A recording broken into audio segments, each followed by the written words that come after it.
ஆண்டவராகிய இயேசு கிறிஸ்துவின் தூய நாமத்திற்கு மகிமை உண்டாவதாக. மத்தேயு எழுதிய சுவிசேஷம் 9ஆம் அதிகாரத்தில் உள்ள வசனங்களுக்கான விளக்க உரையை பல்வேறு தலைப்புகளில் நாம் இப்பொழுது சிந்திக்க இருக்கிறோம். முடக்குவாதமுற்றவரை குணப்படுத்துதல். இயேசு படகேறி மறுகரைக்கு சென்று தம் சொந்த நகரை அடைந்தார். அப்பொழுது சிலர் முடக்குவாதமுற்ற ஒருவரை கட்டிலில் கிடத்தி அவரிடம் கொண்டு வந்தனர். இயேசு அவருடைய நம்பிக்கையை கண்டு முடக்குவாதமுற்றவரிடம், மகனே, துணிவோடிரு, உன் பாவங்கள் மன்னிக்கப்பட்டன என்றார். அப்பொழுது மறைநூல் அறிஞர் சிலர், இவன் கடவுளை பழிக்கிறான் என்று தமக்குள் சொல்லிக் கொண்டனர்.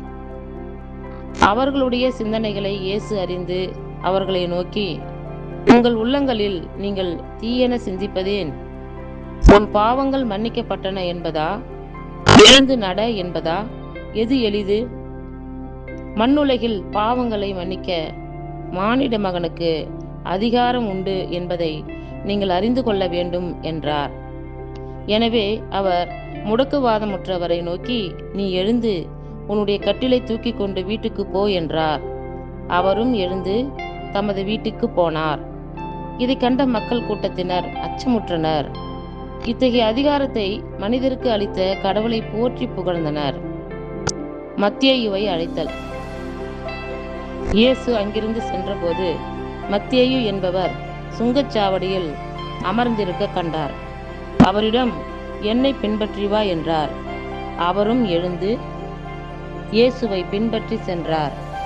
பின்பு அவருடைய வீட்டில் பந்தியில் அமர்ந்திருந்த போது வரி தண்டுபவர்கள், பாவிகள் ஆகிய பலர் வந்து இயேசுவோடும் அவருடைய சீடரோடும் விருந்து உண்டனர்.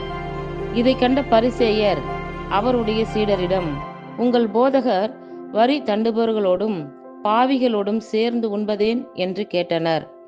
இயேசு இதை கேட்டவுடன், நோயற்றவருக்கு அன்று, நோயுற்றவருக்கே மருத்துவர் தேவை, வலியை அன்று, இரக்கத்தையே விரும்புகிறேன் என்பதன் கருத்தை நீங்கள் போய் கற்றுக்கொள்ளுங்கள். ஏனெனில் நேர்மையாளரை அல்ல, பாவிகளையே அழைக்க வந்தேன் என்றார். நோன்பு பற்றிய கேள்வி. பின்பு யோவானிடம் சீடர் இயேசுவிடம் வந்து, நாங்களும் பரிசேயரும் அதிகமாக நோன்பு இருக்க உம்முடைய சீடர்கள் ஏன் நோன்பு இருப்பதில்லை என்றனர். அதற்கு இயேசு அவர்களை நோக்கி, மணமகன் தங்களோடு இருக்கும் வரை மன விருந்தினர்கள் துக்கம் கொண்டாட முடியுமா? மணமகன் அவர்களை விட்டு பிரிய வேண்டிய காலம் வரும்.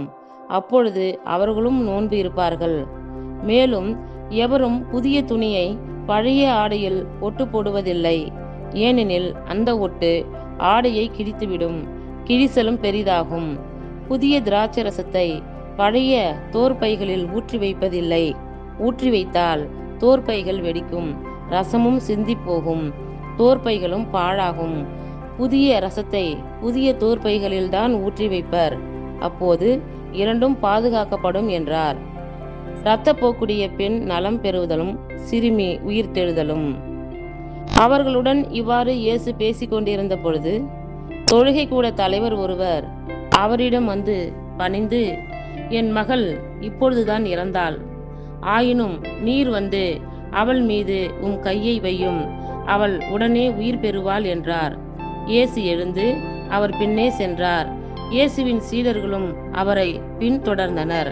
அப்பொழுது 12 ஆண்டுகளாய் இரத்தப்போக்கினால் வருந்திய ஒரு பெண் அவருக்கு பின்னால் வந்து அவரது மேல் உடையின் ஓரத்தை தொட்டார்.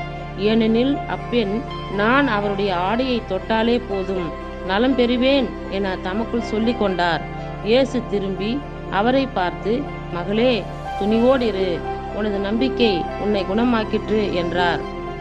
அந்நேரத்திலிருந்தே அப்பெண் நலம் அடைந்திருந்தார். இயேசு அத்தலைவருடைய வீட்டிற்கு சென்றார். அங்கே குழல் ஊதுவோரையும் கூட்டத்தினரின் அமளியையும் கண்டார். அவர், விலகி போங்கள், சிறுமி இறக்கவில்லை, உறங்குகிறாள் என்றார். அவர்களோ அவரை பார்த்து நகைத்தார்கள்.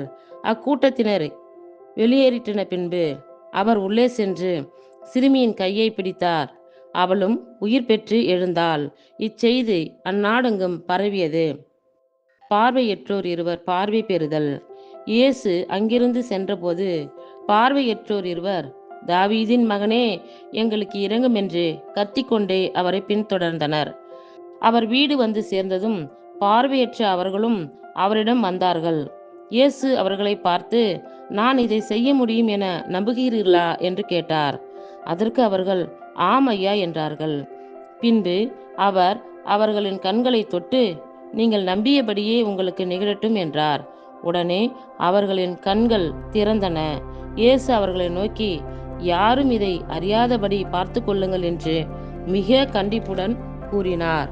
ஆனால் அவர்கள் வெளியே போய் நாடெங்கும் அவரை பற்றிய செய்தியை பரப்பினார்கள். பேச்சிழந்தவர் பேசுதல். அவர்கள் சென்ற பின் பேய் பிடித்து பேச்சிழந்த ஒருவரை சிலர் அவரிடம் அழைத்து வந்தனர். பேயை அவர் ஓட்டியதும் பேச இயலாத அவர் பேசினார். மக்கள் கூட்டத்தினர் வியப்புற்று, இஸ்ரேலில் இப்படி ஒருபோதும் கண்டதில்லை என்றனர். ஆனால் பரிசேயர், இவன் பேய்களின் தலைவனை கொண்டு பேய்களை ஓட்டுகிறான் என்றனர். இயேசுவின் பரிவுள்ளம்.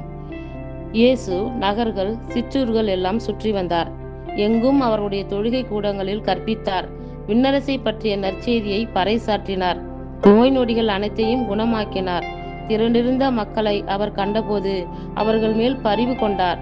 அவர்கள் ஆயரில்லா ஆடுகளைப் போல அலைக்கழிக்கப்பட்டு சோர்ந்து காணப்பட்டார்கள்.